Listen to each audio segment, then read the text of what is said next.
up guys and welcome to my channel. So in today's video, another unboxing video tayo ngayon. And ang i-unbox natin is etong bago kong biling welding machine. So ayan, inverter to guys. At ayan, ang brand niya is 2B. So ito. Yan. So binili ko siya kasi kailangan ko ng magpa-welding ng aking terrace. So yun na lang naman. Bukod dun sa kisame, terrace, yun, terrace na lang yung mga kailangan pang i-gawin dito sa bahay. So, ayan, tara guys, excited na ako at let's go!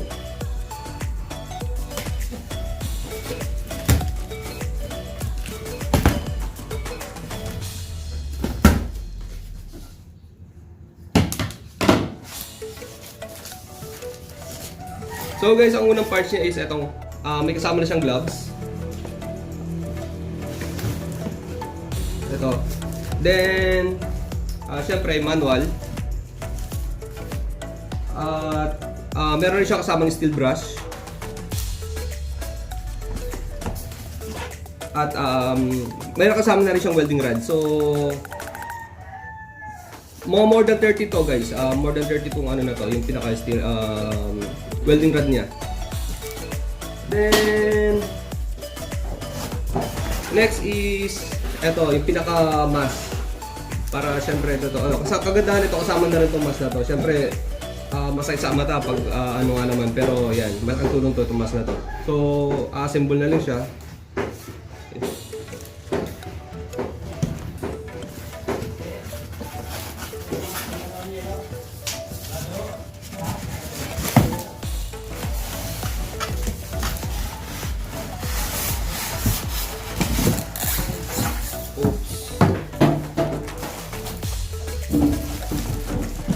Next part guys is ito, yung pinaka pang welding mismo, tsaka yung ito, dalawa na to.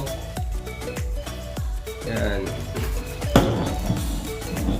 Hindi ako nagkakamali, yung isa pang ground. Ito yung sa ground, ito naman yung pang welding mismo. Yan. Ito yung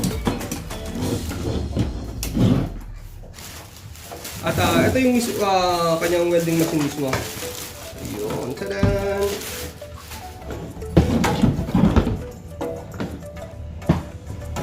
Ito naman ito guys, para dito sa mask. Ito yung pinaka-handle ng mask. So yun, assembling na lang. Then, ito yung pinaka-welding machine niya. So, para sa akin, mas okay siya, handy. Kasi, kung halimbawa, meron kang kung halimbawa, third floor man yung may weldingin ka, mas madali siyang bitbitin. Then, may kasama na rin siyang, ito yung pinaka-sakbitan niya. At ito guys is 300 mAh na to. So, mas mabilis na siyang sumunog ng rod. Then, inverter na rin para mas tipid sa sa kuryente. Ayan. Ito yung dito pwede mo siyang i-adjust dito hanggang 300 dito.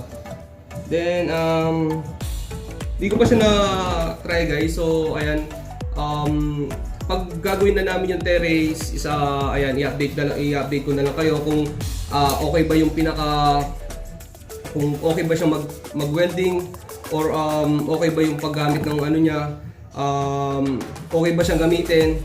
Kaya yan guys, i-update ko na lang kayo. Ganda guys, oh.